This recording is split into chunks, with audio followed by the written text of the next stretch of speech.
Hi all, welcome to my channel little home vlogs. అందరూ బాగున్నారు కదా? నేనైతే చాలా బాగున్నాను అనమాట. సో నేనైతే ఈరోజు మీతో నా మార్నింగ్ టు ఈవినింగ్ రొటీన్ అయితే షేర్ చేసుకుంటాను. యాక్చువల్గా అయితే మార్నింగే ఫ్రెష్ అయ్యాను, అందుకే మొహం పొంగడంలా పొంగిపోయింది. సో కొంచెం టైం పడితే అదే నార్మల్ అయిపోతుంది. కళ్ళు అవి చూడండి, అసలు నిద్ర లేదు నాకు. మా బాబుతో అస్సలు పడుకోవట్లేదు వాడు. అండ్ నేనైతే ఇక్కడ నా మార్నింగ్ కొంచెం వాటర్, ఈ సిప్పర్ నిండా వాటర్ అయితే తీసుకున్నాను. అది కూడా చియా సీడ్స్ వేసి, అంటే సబ్జా గింజలతో, హెల్త్కి మంచిది అని చెప్పేసి. అండ్ నేనైతే ఇక్కడ నా హెయిర్ అది సెట్ చేసుకునే లోపే మా వాడు లేచిపోయి వచ్చేసాడు అనమాట. నైట్ అసలు పడుకోకుండా 11:30కి పడుకొని మార్నింగ్ నాతో పాటే లేచిపోతున్నాడు. నాకైతే నిద్ర ఉండట్లేదు, వాడికి ఏమో అసలు నిద్ర పట్టట్లేదు, అలా ఆడేసుకుంటున్నాడు అనమాట నాతోని. అండ్ నేనైతే ఇక్కడ వాడికి కొంచెం వాటర్ వేస్తున్నాను. ఇంకా లేచి లగ్గానే వాటర్ గేమ్ అయితే స్టార్ట్ చేసేస్తాడు. ఇంకా మిక్సీలో రుబ్బినట్టు అవి నేను ఏది చేస్తున్నానో అదంతా చూసి చేస్తూ ఉంటాడు అనమాట. అండ్ నేనైతే ఇక్కడ నాకు వచ్చిన ఒకే ఒక్క హెయిర్ స్టైల్ని చాలా చక్కగా వేసుకుంటున్నాను. ఆయిల్ రాశాను, యాక్చువల్గా చాలా సన్నబడిపోయింది. దీనికి ఏడ్ చేయాలో కూడా నాకు అర్థం కావట్లేదు. నా ఫేస్కి, నా బాడీకి అసలు తోక అస్సలు సెట్ అవ్వట్లేదు. చూసారా ఎంత సన్నంగా ఉందంటే అంత సన్నంగా ఉంది. అండ్ ఈలోపు మా వారు కూడా లేచేశారు. లేచి లెగ్గానే ఇంకా టీ అయితే పెట్టమని చెప్పారు. సో నేనైతే కొంచెం టీ కూడా పెట్టేశాను. అండ్ అంతకన్నా ముందు మన ఛానల్ని ఫస్ట్ టైం ఎవరైతే విజిట్ చేశారో ప్లీజ్ గైస్ సబ్స్క్రైబ్ అయితే చేసుకోండి. మీ ఒక్క సబ్స్క్రైబర్ వాల్యూ నాకు ఎంతో ఇదిగా అనిపిస్తుంది. అండ్ నేనైతే ఇక్కడ టీ ప్రిపేర్ చేసుకున్నాను కదా, నాకు మా వారికి ఈ కప్స్లో అయితే వేసుకున్నాను. యాక్చువల్గా ఈ కప్స్ అయితే డీమార్ట్లో తీసుకున్నాను, మరీ పెద్ద సైజ్ అయిపోయి. సో అందుకే కొంచెం సగమే వేసుకుంటున్నాను అనమాట. ఇంకా టీ తాగుతూ అలా రిలాక్స్ అయితే అవుతున్నాను. ఫ్రెష్ అయిపోయి తాగుతున్నాను విచిత్రంగా. అండ్ ఈరోజు టిఫిన్ వచ్చేసేసి దోశలు వేసాను, అది కూడా ఆఫ్టర్ లాంగ్ టైం అనమాట. నాకైతే దోశలు బాగా ఇష్టం, కానీ మా వారు ఎప్పుడు ఇడ్లీ అంటారు. అబ్బా చిరాకు వచ్చేస్తుంది నాకు. ఇంకా నా కోసమైనా ఒక్కసారి దోశలు వేసుకొని అని చెప్పేసి మా అమ్మ చేత, అంటే రేషన్ రైస్ తెప్పించి ఇలాగా రుబ్బు వేసుకుంటున్నాను దోశలు. ఇంకా చట్నీ ఏం చేసుకోలేదు, ఎందుకంటే నిన్న చేసిన పప్పు ఉంది. సో ఎక్కువ క్వాంటిటీలో ఉండిపోయింది అని చెప్పేసి ఇంకా దాంతోనే అడ్జస్ట్ అయిపోయాము. ఉన్నదే ఇద్దరం కదా, ఏం చేసుకుంటాము అని చెప్పి.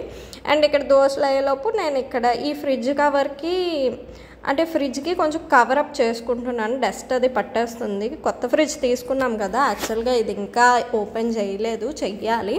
సో టైం చూసి ఇంకా మా వాడైతే దాని మీద అచ్చులు అవి పెడతా ఉన్నాడు. హ్యాండ్స్తోని 10 సార్లు ఓపెన్ చేస్తున్నాడు అని చెప్పేసి ఇంక దీన్ని బందీ చేసేసాను ఇలా కవర్లోని, కొంచెం నీట్గా కనిపిస్తుంది కదా అని చెప్పేసి. అండ్ ఇక్కడ నా టిఫిన్ కూడా రెడీ అయిపోయింది. చక్కగా ఇంకా మెక్కేస్తున్నా. మా వాడు కూడా ఒక పక్కన తింటూ ఉన్నాడు.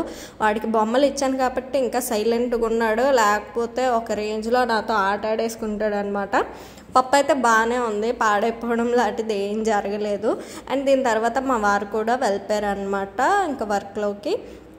మా బాబు అయితే ఇంకా పడుకోలేదు, వాడు ఆడుకుంటున్నాడు. ఇంకా నాకైతే కుకింగ్ పని కూడా ఉంది కాబట్టి ఇక్కడ చేసుకుంటున్నాను. యాక్చువల్గా పాతది నా దగ్గర పసుపు ఉంది. సో ఆ పసుపు సాయ పసుపు అంటారు కదా, ఆ పసుపు నాకు కర్రీస్లోకి ఏం బాగోట్లేదని చెప్పేసి ఇలా ప్రియా ప్యాకెట్స్ అయితే తెప్పించుకున్నాను అనమాట. ఇవైతే కలర్ అది బాగుంటుంది, అదైతే చేదు వచ్చేస్తుంది అని చెప్పేసి ఇవైతే యూజ్ చేద్దామని వేసేసుకున్నాను డబ్బాలోకి.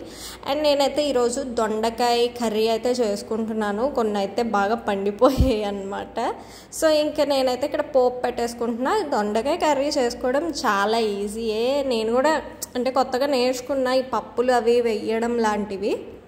మా వారైతే ఎప్పుడు ఫ్రై అయినా నాకు ఈరోజు కర్రీ చేసి పెట్టు అంటే ఇంకా కర్రీ అయితే ట్రై చేశాను. టమాటా వేసి ఇంకా ఉల్లిపాయలు, కరివేపాకు, ఇంకా శనగపప్పు అవి ఫ్రై చేసేసి, టమాటా కూడా ఫ్రై చేసేసి కాసేపు అయితే అలా ఫ్రై చేసుకున్నా ప్యాన్ పెట్టేసి. నేనైతే ఇక్కడ ఈరోజు పన్నీర్ పకోడా చేద్దామని అయితే అనుకున్నాను. దానికోసం పాలైతే విరగొట్టుకుంటున్నాను అనమాట. ఒక 3 days స్టోర్ చేసి పెట్టుకున్నాను ఈ పాలని, అలాగే ఉన్నాయి. ఈ రోజుకి కొంచెం బ్రేక్ అయ్యాయి ఫ్రిడ్జ్లో పెట్టినా కూడా. అందుకే ఇంకా పన్నీర్ అయితే ప్రిపేర్ చేసుకుందామని చూస్తున్నాను. కొంచెం లెమన్ అయితే పిండుకున్నాను యాక్చువల్గా, ఎందుకంటే ఇంకా మనకి పాలు అనేది కొంచెం మిగిలిపోతాయి. ఎంత మనకి బ్రేక్ అయినా కూడా కొంచెం పాలు అనేది క్వాంటిటీ ఉండిపోతుంది కాబట్టి లెమన్ అయితే పిండుకున్నాను. అప్పుడైతే బాగా విరుగుతాయి పాలు. సో కొంచెం పులుపు ఉంటుంది, దాన్ని మనం క్లీన్ చేసుకున్నప్పుడే పోతుంది అన్నమాట మొత్తం. చూసారే ఇంత పాలకి ఎంత పన్నీర్ వచ్చిందో మీకే తెలిస్తే చూడండి. చాలా కొద్దిగా వచ్చింది. ఆల్మోస్ట్ ఇది 1 లీటర్ మిల్క్ అనుకుంటా. సో 1 లీటర్ మిల్కే నేను చూసిన దాన్ని బట్టి. అండ్ ఇక్కడైతే చాలా హాట్గా ఉంది. కొంచెం కలుపుకుంటూ చల్లార పెట్టుకుంటున్నాను. ఆ వాటర్ అంతా దిగిపోయిన తర్వాత నేను మళ్ళీ ఫ్రెష్ వాటర్ వేసి అయితే కడుగుతాను. ఎందుకంటే పులుపు ఉంటుంది కదా మనకి, ఆ పులుపు ఇంకా స్మెల్, పాలు స్మెల్ అది పట్టేస్తుంది. అవైతే కొంచెం పోవాలని చెప్పేసి మళ్ళీ ఫ్రెష్ వాటర్ అయితే వేసి క్లీన్ చేసుకుంటాను. బయట పన్నీర్ కొనుక్కోవడం కంటే ఇలాగే హోమ్ మేడ్గా ప్రిపేర్ చేసుకొని ఎప్పటికప్పుడు స్నాక్స్ అవి పెట్టుకుంటే ఫ్రెష్గా బాగుంటాయి అనేసి అయితే నేను థింక్ చేశాను అనమాట. సో అందుకే ఇంట్లోనే ప్రిపేర్ చేసేసుకుంటున్నాను. అండ్ నా దగ్గర అయితే బరువుది అది ఒక్కటే ఉంది. చూసారా, నేను ఈ పని చేసేలోపు మా చిన్న పిడుగు అయితే ఎంత రచ్చ చేసి పడేసాడు. బీభత్సం అయిపోయింది కిచెన్ అంతా. సైలెంట్గా ఇంక వెళ్ళి బొమ్మలు అయితే చూసేసుకుంటున్నాడు, నాకు ఏటి సంబంధం లేదు అన్నట్టు. అండ్ ఇక్కడ నా కర్రీ కూడా రెడీ అయిపోయింది. కొంచెం వాటర్ వేసి బాయిల్ చేసుకున్నాను. అండ్ ఈవినింగ్కి వచ్చేసరికి నేను చెప్పా కదా పన్నీర్ పకోడా అయితే ప్రిపేర్ చేసుకుంటున్నాను. దానికోసం శనగపిండి తీసుకున్నాను. చాలా సింపుల్ అబ్బా చేసుకోవడం. శనగపిండి, కొంచెం కారం. ఇంకా మా పిడిగా అయితే అంతగా కారాలు అవి తినలేడు కాబట్టి కొంచెం కారం, ధనియా పౌడర్, జీరా పౌడర్, ఇంకా గరం మసాలా కూడా వేసుకున్నాను. తక్కువగానే వేసుకున్నాను. సాల్ట్తో కలిపి కొంచెం థిక్ కన్సిస్టెన్సీ వచ్చే వరకు కలుపుకున్నాను అనమాట. సో ఈ రెసిపీ అయితే నాకు ముందుగానే వచ్చు కాబట్టి అంటే నేను మీతో షేర్ చేస్తున్నాను. అండ్ చూసారా, మన పన్నీర్ అయితే ఇక్కడ ఇలా రెడీ అయిందనమాట. కొంచెం దెబ్బ రొట్టెలాగా అయితే వచ్చేసింది నాకు. ఇంక పీసెస్లా కట్ చేసుకుంటున్నాను. విరిగిపోలేదు, బాగానే వచ్చింది.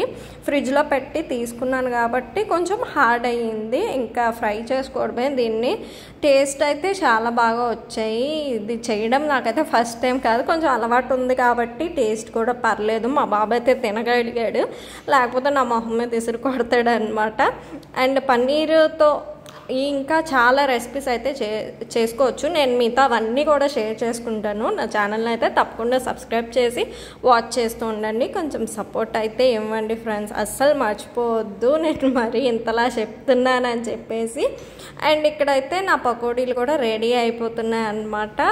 ఒక 10 పీసెస్ అలా అయితే వచ్చాయి నాకు. చూసారా, చాలా చక్కగా అయితే ఫ్రై అయిపోయి ఇంకా ప్లేట్లో పెట్టి దబిడిలాడిచ్చేసాము. నేను మా బాబు అయితే, వాడికి కూడా బాగా నచ్చాయి ఇవి. కూర్చొని తింటున్నాడు. నేను కొంచెం కాఫీ అయితే తాగుతున్నాను అనమాట. సో ఈ వ్లాగ్ అయితే ఇక్కడితో ఎండ్ అయిపోయింది. ఇంకా నా ఛానల్ అయితే మీరు సబ్స్క్రైబ్ చేసుకోవడం ఒకటే లేట్. సో మా బాబు కూడా మీకు బాయ్ చెప్తున్నాడు అనమాట. And see you in the next video guys.